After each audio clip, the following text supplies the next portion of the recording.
Assalamualaikum warahmatullahi wabarakatuh. Perkenalkan, nama saya Firda Febriani, mahasiswa Politeknik Negeri Cilacap, Prodi D4, Teknik Pengendalian Pencemaran Lingkungan, kelas 1C. NIM saya 200207055. Di sini saya akan mempresentasikan tentang materi biomonitoring. Kita mulai. Yang pertama, materi biomonitoring. Pengertian biomonitoring. Biomonitoring adalah metode pemantauan kualitas air dengan menggunakan indikator biologis atau bioindikator. Bioindikator adalah kelompok atau komunitas organisme yang keberadaannya atau perilakunya di alam berhubungan dengan kondisi lingkungan. Apabila terjadi perubahan kualitas air, maka akan berpengaruh terhadap keberadaan dan perilaku organisme tersebut, sehingga dapat digunakan sebagai petunjuk kualitas lingkungan. Biomonitoring menggunakan prinsip pengukuran berulang-ulang. Kata monitoring artinya memantau, yang berarti harus dilakukan berulang-ulang dengan menggunakan subjek biologi. Penggunaan indikator fisik dan kimia dalam monitoring terhadap toksikan di lingkungan bersifat amat dinamis atau cenderung berubah terhadap waktu dan tempat. Toksikan atau toksik di sini merupakan zat beracun yang tidak diproduksi dalam organisme hidup. Sedangkan toksin merupakan zat beracun yang diproduksi dalam sel atau organisme hidup. Berbeda dengan organisme atau sistem biologi yang biasa mengintegrasikan hampir semua variabel lingkungan pada kurun waktu relatif lama dengan teknik pengukuran yang relatif lebih mudah, serta tentunya relatif lebih murah. Biomonitoring dapat digunakan untuk memprediksi bahan, mengetahui dampak yang lebih luas akibat pencemaran udara, air, dan tanah, sehingga menjadi landasan dalam pengembangan dan pengelolaan lingkungan. Lanjut, jenis-jenis biomonitoring. Berdasarkan kategori minat komunitas pakar, biomonitoring dapat dikelompokkan sebagai berikut. Yang pertama, bioassessment study. Yang kedua, toxicity bioessay. Dibagi dua, yaitu penilaian toksisitas langsung atau direct toxicity assessment in vivo bioessays dan bioessays in vitro atau metode bioanalitik. Yang kedua, bioessay perilaku atau behavioral bioessays. Yang pertama, bioassessment study. Bioassessment study mengkaji kehidupan suatu komunitas termasuk fungsi dan struktur komunitas. Tingkat organisasi kehidupan itu dibagi menjadi molekul. Yang pertama adalah gugus yang secara elektris netral yang tersusun dari dua atau lebih atom yang saling berikatan melalui ikatan kimia. Lalu sel merupakan kumpulan materi yang paling sederhana yang dapat hidup dan merupakan unit penyusun semua makhluk hidup. Lalu jaringan, kumpulan sel yang mempunyai satu bentuk dan struktur yang sama dengan fungsi yang berbeda. Organ adalah kumpulan jaringan yang memiliki satu fungsi atau lebih. Sistem organ merupakan sekumpulan organ yang bekerja sama untuk melakukan fungsi-fungsi yang lebih kompleks. Lalu organisme, setiap entitas individual yang mewujudkan sifat-sifat kehidupan. Populasi adalah sekumpulan individu dengan ciri-ciri yang sama, atau spesies yang hidup di tempat yang sama dan memiliki kemampuan bereproduksi di antara sesamanya.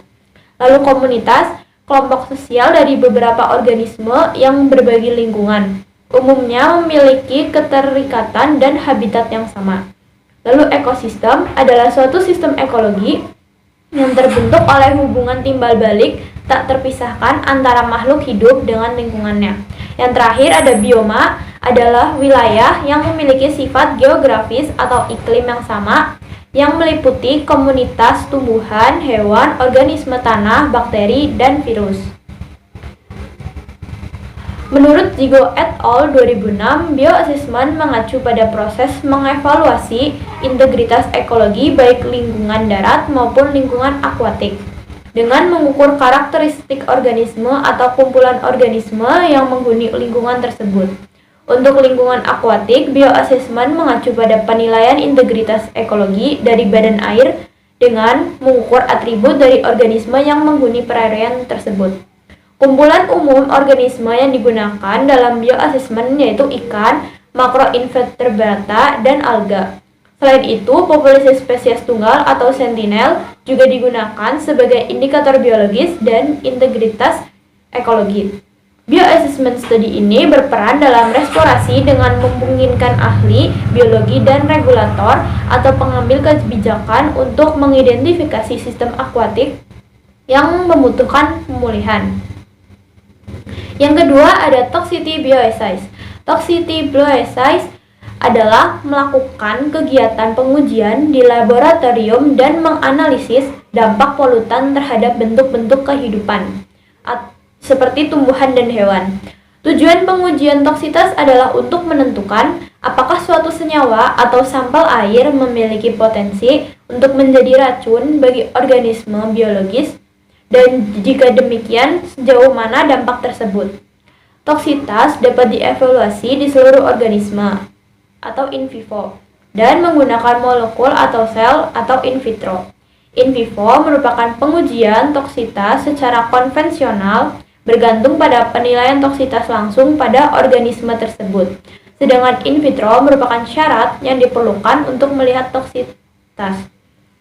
Setelah polutan yang terduga memberikan pengaruh yang telah diidentifikasi sebelumnya, pendekatan pemodelan atau in silico dapat digunakan untuk memprediksi toksitasnya berdasarkan sifat fisika kimia senyawa dan memungkinkan keberadaannya dan perjalanan di lingkungan. Selanjutnya ada avertebrata. Avertebrata atau invertebrata adalah hewan yang termasuk ke dalam jenis hewan yang tidak memiliki tulang punggung antar ruas-ruas tulang belakang.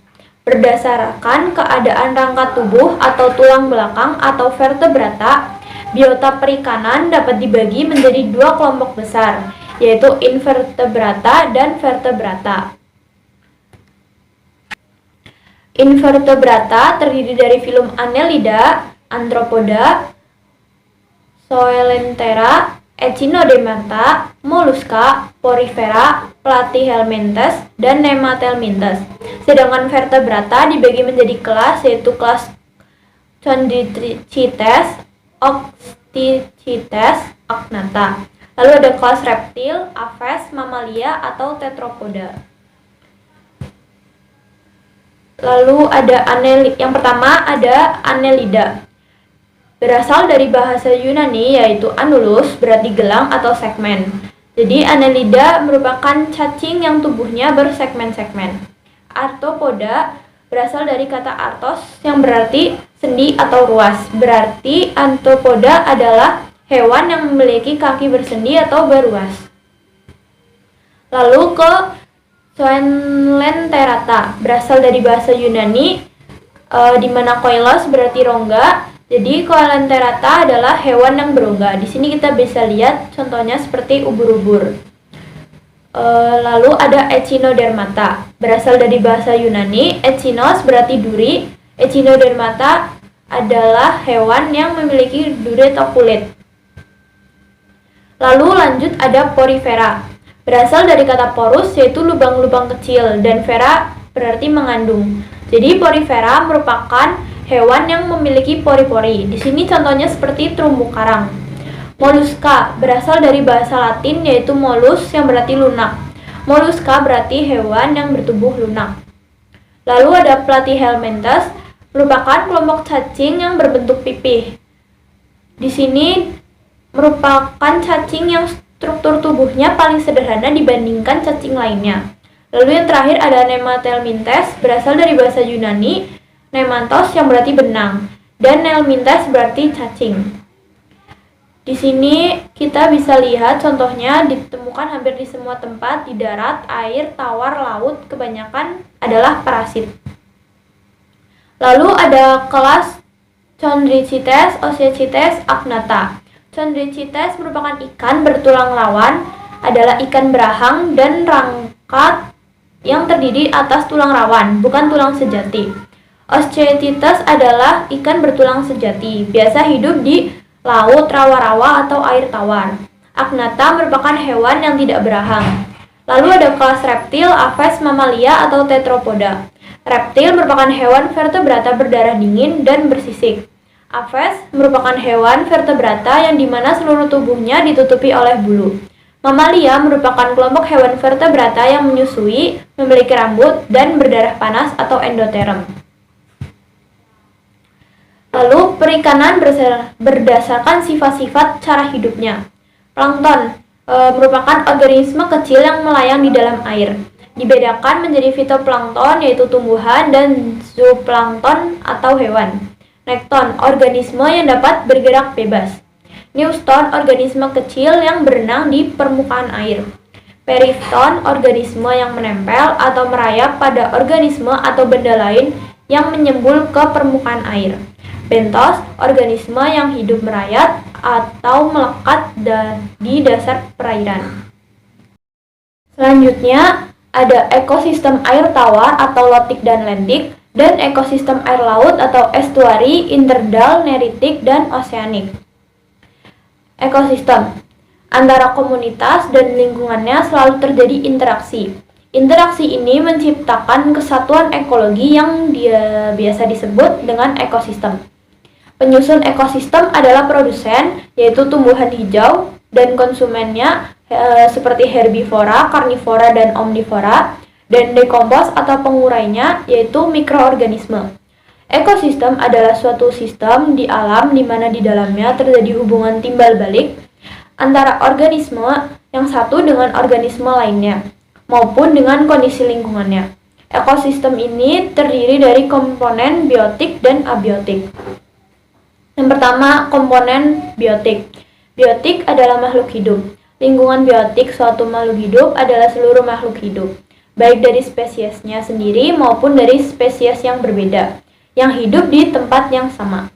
Tingkat organismenya meliputi individu, populasi, komunitas, ekosistem, dan biosfer. Lalu yang kedua ada komponen abiotik. Abiotik adalah komponen yang tak hidup. Komponen abiotik merupakan komponen fisika dan kimia tempat hidup makhluk hidup. Contohnya komponen abiotik yaitu suhu, cahaya, air, kelembapan udara, garam-garam mineral, dan tanah. Lalu ekosistem air tawar. Ekosistem air tawar dikelompokkan menjadi dua, yaitu ekosistem air mengalir atau lotik, contohnya sungai. Lalu ekosistem air tenang atau lentik, contohnya rawa, air tawar, rawa gambut, rawa padang rumput, rawa kolam, dan danau. Danau bisa dikelompokkan berdasarkan produksi materi organiknya. Yang pertama adalah danau oligotropik, yaitu danau yang dalam dan kekurangan makanan karena ditoplankton di daerah limnetik tidak produktif.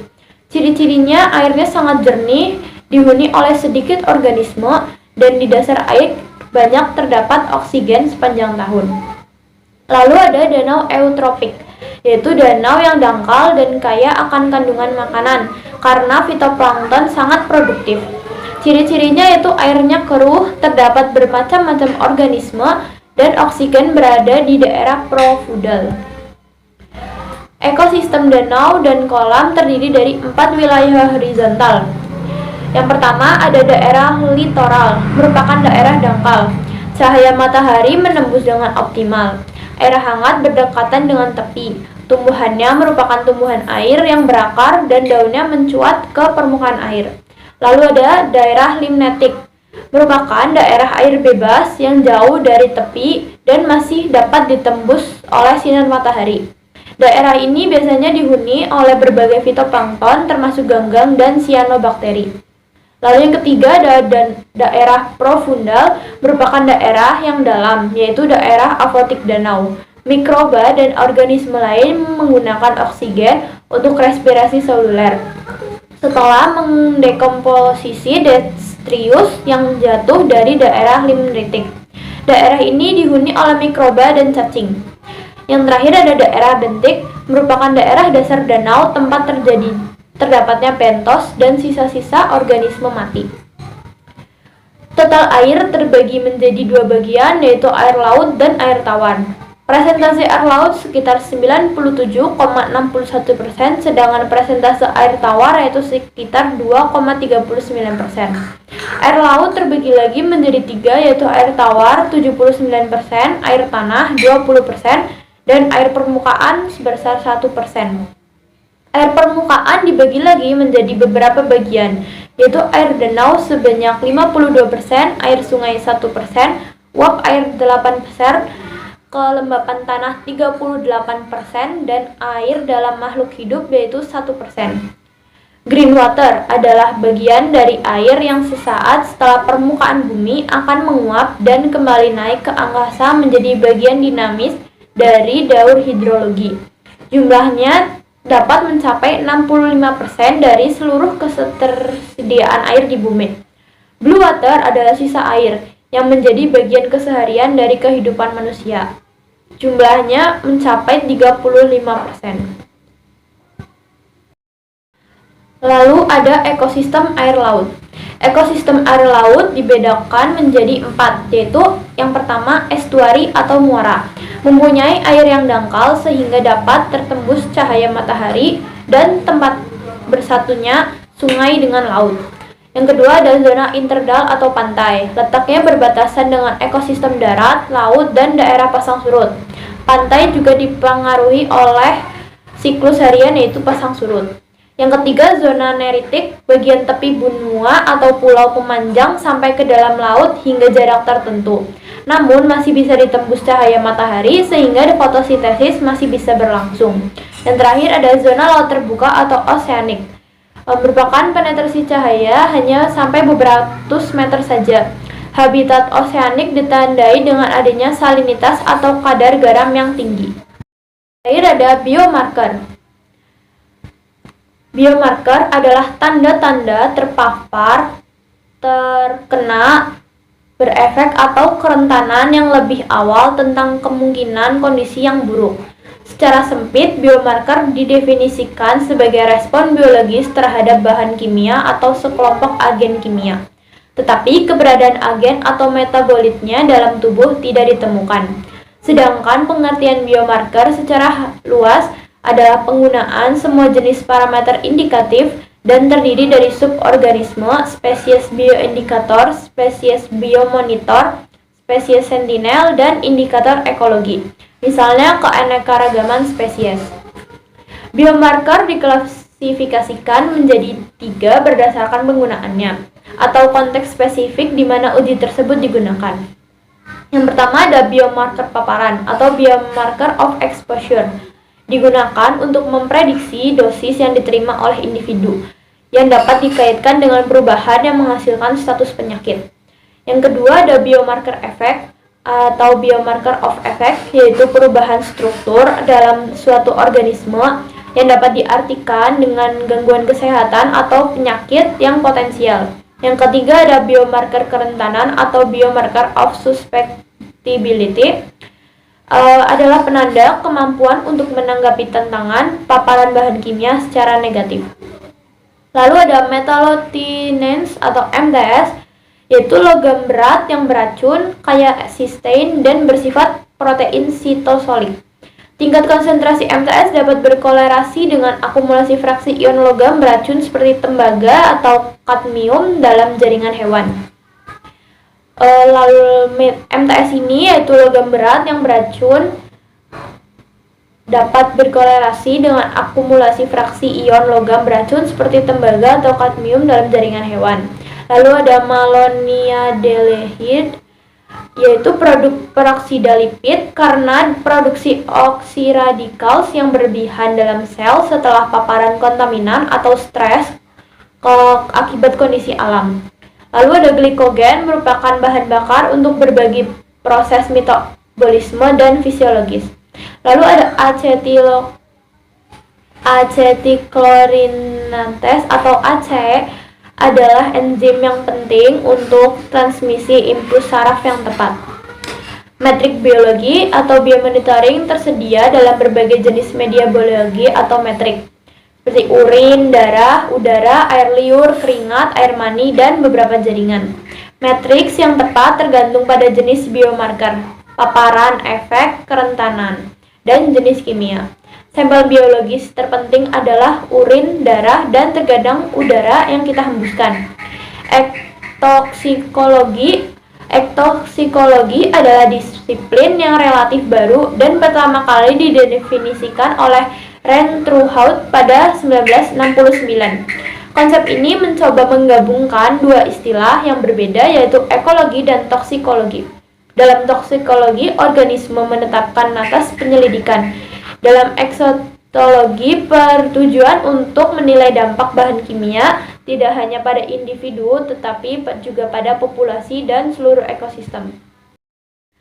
Sekian yang dapat saya sampaikan, semoga bermanfaat. Terima kasih atas waktunya. Mohon maaf apabila ada kesalahan kata. Saya akhiri. Wassalamualaikum warahmatullahi wabarakatuh.